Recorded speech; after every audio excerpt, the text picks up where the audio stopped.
Hey tubers, welcome back for another adventure. And what you're looking at is the Sunl 110cc quad. I picked this up for $20 at a garage sale. The engine was seized and we got through all that kind of stuff. I've got it running again, and I've been asked a lot of questions about ignition. Hey, I can't get spark on my bike. What do you think? What's wrong? And all of that. So I decided to take a few minutes and actually make a few of the measurements on this thing. I know this thing sparks and runs because I've started it up with its onboard ignition system. So let me just show you a few of those measurements so that we can gain to understand things. First of all these measurements are made at the plug with the CDI taken out. Okay, and you can see what each thing does. Between the black and yellow goes to the spark coil, who goes to the spark plug. Blue and white, sometimes it's blue and yellow, that goes to the pulse generator. Green goes to ground. Black and white, sometimes pure black, that goes to the on and off switch. And black red or red black, that goes to the stator, which is power, assuming you are using an AC type of CDI. So how do you make these measurements? Here's your CDI unit, and you just unplug it. You can see I got the tab out of the way. Your handy dandy meter, I have it on the 2000 range.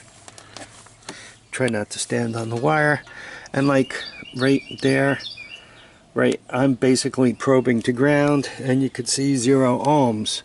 Next door to it is the black and white, and with the ignition on you get infinity. That one means infinity.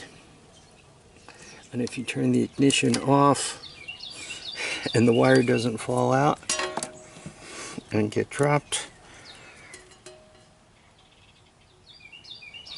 you can see you get 0 ohms.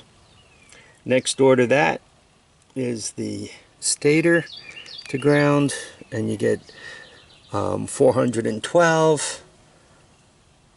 The pulse generator, you get about 125.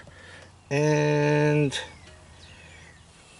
the black yellow, which goes to this coil here, you get, it's actually 0.4 ohms. You have to reset the scale on your meter to do that.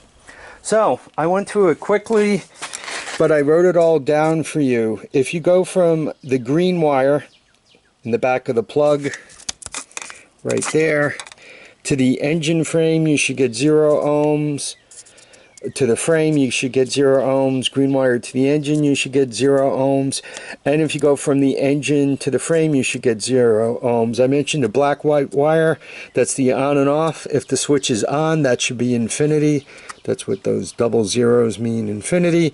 And if it's off, you should be pretty near 0 ohms. For the red black or black red to the frame, you should get 415 ohms. Black yellow to the frame, somewhere around 0.4 ohms. A lot of times you got to go down to the lowest scale on your meter, and then you want to short your probes together. You'll probably get a reading a little bit of somewhere around 1 ohm, and then when you make this measurement, you should end up with 1.4 ohms. You subtract the 1 ohm from that, and that gives you the 0.4. And the blue white to the frame is 125 ohms. By the way, these are all kind of estimates. If you make this measurement for a Honda pulse generator, you get somewhere around 35 to 50. Some of the older ones, you do get up over 100. So these are generally speaking type things. Obviously, if you're going stator, which is that red black to the frame, and you see 0 ohms, you should be pretty sure you have a short. Or if you see an open, you should be pretty sure you have a broken wire. Black yellow, if you check it and check it and check it and you keep coming up with a short, you might want to go check those wires to make sure nothing's bent over itself. Make sure nothing's rubbed bare and shorted. Okay, Or once again, if you see an open, where's my wire broken?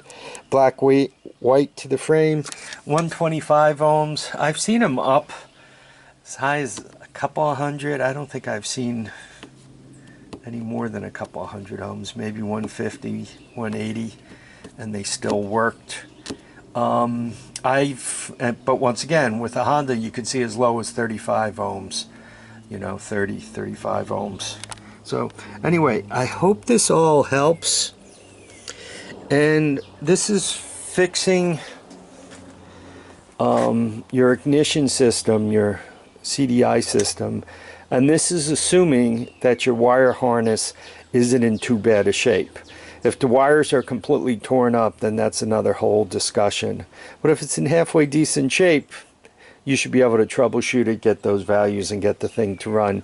Assuming you have all those values and still it won't run, what I would do is I would start assuming is the CDI is bad.